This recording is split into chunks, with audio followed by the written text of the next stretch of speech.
Movie की starting pixie hollow से होती है, जहाँ पे बहुत सारी अलग अलग परियां अपने अलग अलग जादू के साथ रहती थी। जिसके पास जैसा जादू होता था वो वैसी जादू करता था। अब जल्दी से पतझड़ का मौसम आने वाला होता है, इसीलिए सारी परियां मिलकर के फलों को पकाने लगती हैं और मौसम को बदलने लगती हैं। दूसरी तरफ हमें टेरेंस नाम के एक फेरी को दिखाया जाता है, जो कि फेरी गैरी के साथ एक फैक्ट्री में काम करता है, जहाँ पे बहुत सारी पिक्सी डस्ट को कलेक्ट किया जाता है। पिक्सी डस्ट एक ऐसा डस्ट होता है जिसकी वजह से सारी परियां उड़ती हैं। तभी टिंकर बेल भी वहाँ पे आ जाती है। टिंकर बेल का बहुत ही अच्छा दोस्त टेरेंस होता है। वो हमेशा अपना काम खत्म करने के बाद उससे मिलने के लिए चला जाता है। दूसरी तरफ हम देखते हैं कि टिंकर बेल एक नाव बनाने की कोशिश कर रही होती है। वो अलग अलग सामानों को बटोर करके अपनी नाव को कंप्लीट कर लेती है, लेकिन उसको पानी में नहीं उतार पाती है। भी वहाँ पे टेरेंस आ जाता है। टेरेंस टिंकर बेल से बात करने लगता है। टिंकर बेल से बताती है कि मैं इसको पानी में नहीं उतार पा रही हूँ। तभी वो अपने साथ एक रबर बैंड लाया होता है, वो उसको गिफ्ट कर देता है। टिंकर बेल उसे कार्ड में लगा करके पानी में अपनी नाव को उतार देती है, जिसकी वजह से उसकी नाव बहुत ही तेजी से चलने लगती है। कई देर बाद उसकी नाव आउट ऑफ कंट्रोल हो जाती है और जाके एक बग से टकरा जाती है, और उसके बाद उसकी नाव बहुत ही बड़े से पेड़ से टकरा जाती है, जिसके बाद उसकी नाव टूट जाती है। अब वहाँ पे टेरेंस आ जाता है। वो टिंकर बेल को उठाता है और उससे कहता है कि उदास मत हो, तुमने कम से कम कोशिश तो की।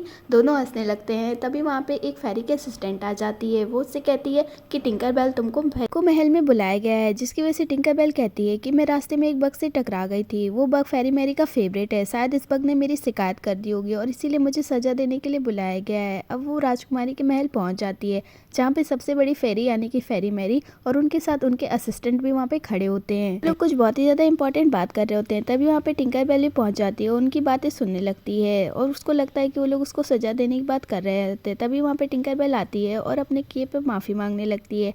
तब फेरी मैरी उससे कहती है कि तुम चिंता मत करो, मैंने तुम्हें सजा देने के लिए नहीं बल्कि एक इम्पोर्टेंट कॉल के लिए वहाँ बुलाया है। अभी वहाँ के एक मिनिस्टर टिंकर बेल को अपने साथ एक खुफिया कमरे में ले जाते हैं। उस कमरे में बहुत ही सारे अलग अलग टाइप के स्टैंड रखे होते हैं। वो उनसे बताते हैं कि ये सारे स्टैंड फेरीज ने बनाए हैं। हर साल हम ब्लू मून की रात में पिक्सी डस्ट को इकट्ठा करते हैं। हर फेरी एक स्टैंड बनाती है, जिसकी वजह से हम लोग उसको रात में ब्लू मून की सहायता से उसमें बहुत सारी पिक्सी डस्ट निकालते हैं, जो कि यहाँ की हरियाली के लिए बहुत ही ज़्यादा इंपॉर्टेंट है। साल ये काम अलग अलग फेरीज करती हैं। इस बार टिंकर बेल को एक काम दिया गया होता है। वो उनको बताते हैं कि देखो यहाँ पे कितने ही खूबसूरत स्टैंड बनाए गए हैं। अब उस क्रिस्टल को दिखाया जाता है। वो क्रिस्टल बहुत ही ज़्यादा खूबसूरत होता है और साथ में बहुत ही ज़्यादा नाजुक होता है। वो बताती हैं कि हम पिछले 100 सालों से इसी की मदद से ढेर सारी पिक्सी डस्ट को इकट्ठा कर रहे हैं। अब बहुत ही ज़्यादा एक्साइटेड होती है, उसको लेके अपने घर आ जाती है। ये सारी बातें वो टेरेंस को बताती है, जिसकी वजह से बहुत ही ज़्यादा खुश होती है। टेरेंस भी क्रिस्टल बहुत ही ज़्यादा खूबसूरत होता है। अब दोनों मिलकर के उस स्टैंड को बनाने की प्लानिंग करने लगते हैं। टेरेंस कहता है मैं भी तुम्हारी मदद करूंगा। टेरेंस उसको अलग अलग टाइप के सामान ला के देने लगता है। एक दूसरे की मदद करते हैं। टिंकर बेल अब स्टैंड का डिजाइन बना लेती है और उसकी मदद से उसका काम भी शुरू कर देती है। टेरेंस भी उसकी मदद करता है, लेकिन थोड़ी देर बाद टिंकर बेल टेरेंस की बकबक से बहुत ही ज़्यादा परेशान हो जाती है और उसको एक बहुत ही साफ चीज़ लाने के लिए भेज देती है। टेरेंस बाहर अपने दोस्तों से बात करता है और कहता है क्या मुझे कोई छाप चीज मिलेगी। उसके दोस्त उसको बताते हैं कि तुम्हें समुद्र के किनारे जाना चाहिए, क्योंकि वहाँ पे बहुत ही अलग अलग टाइप के सामान आते हैं। टेरेंस समुद्र के किनारे पहुंच जाता है। उसको एक कंपास दिखाई देता है। वो सोचता है कि टिंकर बेल इसकी मदद से अपना बहुत ही अच्छे से काम कर लेगी।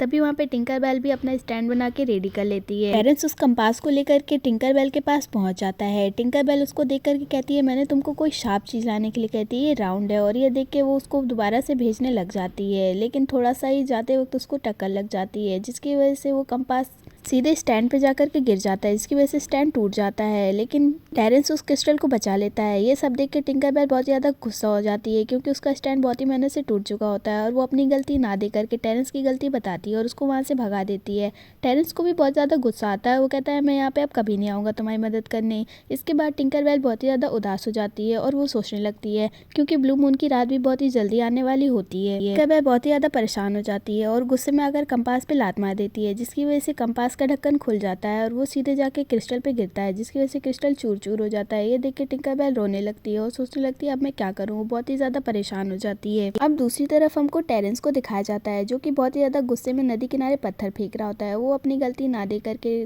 टिंकर बेल की गलती बताता है। तभी वहाँ पे स्मिथ नाम की एक दूसरी परी आ जाती है, जो कि उसको समझाती है टिंकर बेल तो बचपन से ही ऐसी है, उसके अंदर बहुत ही ज़्यादा गुस्सा है। दूसरी तरफ टिंकर बेल उस क्रिस्टल को जोड़ने की बहुत ही ज़्यादा कोशिश करती है, लेकिन तभी भी वो क्रिस्टल नहीं जुड़ता है और टूट जाता है। टिंकर बेल सोचती है कि अब वो क्या करे। तभी वहाँ पे उसके कुछ दोस्त आ जाते हैं। वो उससे कहते हैं कि क्या तुम हमारे साथ फेरी टेल सुनने चलोगी। पहले तो वो मना कर देती है, लेकिन फिर बाद में वो हाँ कर देती है। कि वो वहाँ जाकर के फेरी मैरी से पूछना चाहती थी क्या इसकी तरह एक और स्टोन है। वो जाकर के अपनी फेरी मैरी से पूछती है कि क्या इसके पास कोई और स्टोन है। वो कहती है कि नहीं नहीं, कोई स्टोन नहीं है, 100 सालों से हम लोग उसी स्टोन को यूज कर रहे हैं। जिसके बाद टिंकरबेल और भी ज्यादा उदास हो जाती है। मेरी उससे कहती हैं कि उस क्रिस्टल को संभाल के रखना बहुत ज्यादा इंपॉर्टेंट है। चलो अब सारी परियां मिलकर के फेरी टेल सुनने लगती हैं, जिसमें उस फेरी टेल एक कहानी सुनाती है कि कैसे बहुत साल पहले समुद्री लुटेरों का एक सरदार वहाँ पे आया था। उसने नेवरलैंड पे हमला कर दिया था और एक परी को पकड़ लिया था जिसको कि खजाने के बारे में पता था। वो परी अपनी जान बचाने के लिए उसको खजाने का लोकेशन बता देती है। जिसके बाद वो सारे डाकू खजाने के साथ साथ एक मैजिक मिरर को भी पाते हैं जो कि 3 विश को पूरी करता है। उन डाकुओं ने मिलकर के 2 विशेस को पूरी कर ली थी, जिसके बाद सिर्फ एक विश पारी थी। लेकिन जैसे ही वो तीसरी विश मांगते उनकी नाव एक बड़े से पत्थर से टकरा करके टूट गई थी और वहीं पे खजाना भी डूब गया था और साथ में मैजिक मिरर भी खो गया। इस बार वो इस स्टोरी पे बिल्कुल यकीन नहीं था, इसीलिए वो अपनी फेरी से पूछती है क्या सच है। तो उसकी फेरी बताती है कि इस कहानी का एक एक शब्द सच है। उस कहानी के स्टार्टिंग में उस फेरी ने बताया था कि कैसे उस जगह का रास्ता हमको ढूंढ सकते हैं। जिसके बाद टिंकरबेल के मन में भी वहां तक पहुंचने की इच्छा जाग जाती है और वो अपना एक विश पूरी करने के लिए उस मैजिक मिरर को पाने के लिए अपने सफर पे निकलने के लिए तैयारी करने लगती है। वो बहुत सारा सामान पैक कर लेती है, वहाँ जाने का रास्ता भी ढूंढ लेती है। टिंकरबेल के सामने सबसे बड़ी मुसीबत ये थी कि वो इतना सारा सामान लेके कैसे उतना दूर का सफर तय करेगी। जिसके बाद वो अपने पिक्सी डस्ट को देखती है जो कि उसके पास बहुत ही थोड़ा सा बचा होता है, इसलिए और पिक्सी डस्ट पाने के लिए फेरी गेरी के पास पहुंच जाती है।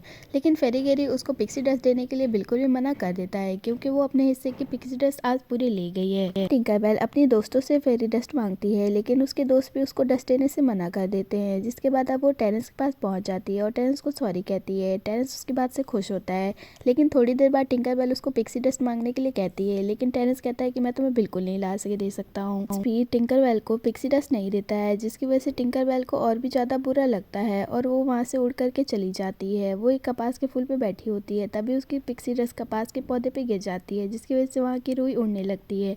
यह देखकर टिंकरबेल को एक बहुत ही अच्छा सा आइडिया आता है। वो अपने घर जल्दी से उड़ करके जाती है और बहुत ही अच्छा सा एक लकड़ी का नाव बनाने की कोशिश करने लगती है। वो जल्दी से नाव का नक्शा बना लेती है और बहुत सारे सामान से एक छोटी सी नाव तैयार कर लेती है। वो उसके ऊपर कपास को एक बैलून की तरह बांध देती है और रेडी हो जाती है अपने सफ़र पे निकलने के लिए।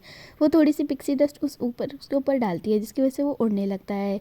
टिंकरबेल अपने सफ़र पर निकल जाती है, लेकिन किसी को भी ये बात पता नहीं होती है। अब रास्ते में वो नक्शे को फॉलो करते हुए जाने लगती है, लेकिन थोड़ी देर बाद अंधेरा हो जाता है और बहुत सारे जुगनुओं का झुंड उसकी तरफ आने लगता है क्योंकि उसके पीछे एक बड़ा चमगादड़ पड़ा होता है। सभी लोग उसके ऊपर आ जाते हैं और जिसकी वजह से उसके नाव में उथल पुथल हो जाती है। जुगनू का बच्चा उसके नाव में ही गिर जाता है और उसको खाने का सामान सारा खा जाता है, जिसकी वजह से गुस्सा हो जाती है और उसकी पिक्सी डस्ट आराम से नीचे गिरने लगती है। उसको जल्दी से पकड़ के अपने नाव पे वापस लेके आती है। जुगनू से अपने नाव को छोड़ के जाने के लिए कहती है, लेकिन थोड़ी देर बाद वो दोनों एक डील कर लेते हैं क्योंकि रात के अंधेरे में जुगनू से अपनी लाइट से नक्शा देखने में मदद करता है। यहाँ पे दूसरी तरफ पूरे त्योहार की तैयारी हो चुकी होती है, पूरा नेवरलैंड सज चुका होता है। टिंकरबेल को एक चट्टान दिखाई देती है जिससे उस समुद्री डाकुओं का नाव टकरा गई थी और वहीं पे सारा सामान गिर गया था। वो जल्दी से वहाँ पे जाके नाव को एक पेड़ में अटका करके वहाँ से उड़ के जाती है और उस जगह को जल्दी से जाके देखती है, लेकिन पास जाके उसे पता चलता है ये तो कोई चट्टान नहीं है, जिसकी वजह से वो वापस से अपने सफर पे निकल जाती है। रास्ते में अब बहुत ही तेज हवाएं बहने लगती है, जिसकी वजह से टिंकरबेल एक पत्ते में फंस जाती है और वहीं जमीन पे गिर जाती है और वहीं पे बेहोश हो जाती है। जब वो उठती है तो देखती है कि सब कुछ टूट चुका होता है। उसको टेरेंस की याद आती है कि वो होता तो उसकी मदद जरूर करता। अभी वहाँ पे जुगनू अपने कुछ फ्रेंड्स को बुलाता है, जिसकी वजह से मधुमक्खी उसको खाने के लिए शहद देती है और पानी पीने के लिए देती है। टिंकरबेल ये सब देख के बहुत ज्यादा खुश हो जाती है और उसके दोस्तों के साथ पैदल ही अपने सफर पे दोबारा निकल जाती है, जहाँ पे उन समुद्री डाकुओं की नाव टकराई हुई थी। टिंकरबेल रास्ते में उड़ने की कोशिश करती है लेकिन उड़ नहीं पाती है। उसको रास्ते में कंपास दिखाई देता है जिसके अंदर की सुई को वो एक साफ चीज की तरीके से यूज करती है। अब वो अपने दोस्तों के साथ उस जगह पहुंच जाती है। दूसरी तरफ हमें टेरेंस को दिखाया जाता है जो कि सोचता है कि एक अच्छा दोस्त होने के नाते उससे भी सॉरी बोल देना चाहिए, इसीलिए वो टिंकरबेल के घर पे आ जाता है, लेकिन वहाँ पे कोई भी नहीं होता है। धीरे से वो सब कुछ समझ जाता है कि टिंकरबेल किसी सफ़र पे निकली है। दूसरी तरफ हमें दिखाया जाता है कि टिंकरबेल उस जगह पहुँच जाती है जहाँ पे उनकी नाव टकराई होती है। वहाँ पे 2 बड़े से जायंट आ जाते हैं जो कि टिंकरबेल को देख लेते हैं और उसको खाने की तैयारी करने लगते हैं। टिंकरबेल अपने दिमाग की सहायता से उन दोनों को भिड़ा देती है और धीरे से वहाँ से निकल जाती है। धीरे धीरे अंदर जाते जाते वो उस नाव पे पहुँच जाती है जहाँ पे उस नाव का मलबा पड़ा होता होता है वो अंदर जाती है और देखती है वहाँ पे बहुत सारा खजाना पड़ा हुआ है। उसी खजाने के बीच में उसे वो मैजिक मिरर भी मिल जाता है। तब बेली देख के बहुत ही ज्यादा खुश हो जाती है और उस मैजिक मिरर से अपने मैजिक की सहायता से उस क्रिस्टल को मांगने की तैयारी शुरू कर देती है। वो बहुत ही शांति से विश मांगती है, लेकिन वहाँ पे वो जुगनू उसको विश मांगने में परेशान करता है। इसलिए वो कह देती है कि मैं चाहती हूँ तुम थोड़ी देर चुप रहो, लेकिन मैजिक मिरर उसकी इसी बात को असली आखिरी बात समझ करके कर देता है, जिसके बाद वो जुगनू की थोड़ी देर के लिए आवाज चली जाती है। अब टिंकरबेल और भी ज्यादा उदास हो जाती है और रोने लगती है। तभी वहाँ पे उसको टेरेंस की याद आती है और टेरेंस वहाँ पे आ जाता है। ये देख के टिंकरबेल बहुत ज्यादा खुश होती है और उसको जल्दी से गले लगा लेती है। दोनों कुछ बात कर ही रहे होते हैं, तभी वहाँ पे कुछ बहुत सारे भूखे चूहे आ जाते हैं और उन दोनों के पीछे पड़ जाते हैं। वो दोनों जैसे तैसे अपनी जान बचा करके वहाँ से बाहर निकल आते हैं। थोड़ी देर वहाँ पे चूहे फिर से आ जाते हैं और जिसकी वजह से टेरेंस उनको थोड़ी देर के लिए रुकने आता है और टिंकरबेल अपने मैजिक मिरर की मदद से कुछ जालों को इकट्ठा करती है, एक बड़ा सा जाइंट बनाती है और भयानक आवाजें निकालती है, जिसकी वजह से वो चूहे वहाँ से डर करके भाग जाते हैं और वो दोनों अकेले बहुत ही ज्यादा खुश होते हैं और जल्दी से उस नाव से निकल जाते हैं और अपने इसने वाले जहाज पे वापस आ जाते हैं। वहाँ वो टेरेंस के साथ पिक्सी हॉलो की तरफ वापस से निकल जाती है, लेकिन उसको इस बात का बहुत ही ज्यादा दुख होता है कि उसने कोई भी स्टैंड नहीं बनाया है। तभी वहाँ पे टेरेंस आ जाता है और उससे कहता है कि मैं तुम्हारा सारा सामान लेके आया हूँ। सारे सामान को देख के टिंकरबेल बहुत ही ज्यादा खुश होती है और उससे एक नया स्टैंड बनाने की कोशिश करती है। वहाँ पे दूसरी तरफ सारे फेस्टिवल की तैयारी हो जाती है और सभी लोग वहाँ पे आ जाते हैं, लेकिन सभी लोग बहुत चिंतित होते हैं क्योंकि वहाँ पे टिंकरबेल बिल्कुल भी नहीं थी। मैरी और फेरी गैरी दोनों बहुत ज्यादा चिंतित होती है। तभी वहाँ पे टेरेंस के साथ टिंकरबेल आ जाती है और सभी को अपना बनाया हुआ स्टैंड दिखाती है। टिंकरबेल के बनाए हुए स्टैंड को देख के सभी लोग बहुत ज्यादा चौंक जाते हैं क्योंकि उसने स्टोन को तोड़ दिया होता है। और तभी वहाँ पे ब्लू मून की रात आ जाती है और जैसे ही ब्लू मून उस पे पड़ता है बहुत सारी पिक्सी डस्ट निकलती हैं। इस बार हमेशा की मोबाइल में बहुत ही ज्यादा पिक्सी डस्ट मिलती है, जिसकी वजह से सभी लोग बहुत ज्यादा खुश हो जाते हैं। टिंकरबेल के बनाए हुए स्टैंड को सबसे बढ़िया स्टैंड घोषित कर दिया जाता है, जिसके बाद फेरी मेरी बहुत ज्यादा खुश होती हैं। टिंकरबेल भी बहुत ज्यादा खुश होती है। अब टिंकरबेल उसको लेकर के अपने घर तरफ निकल जाती है। इस सीन के साथ मूवी का दी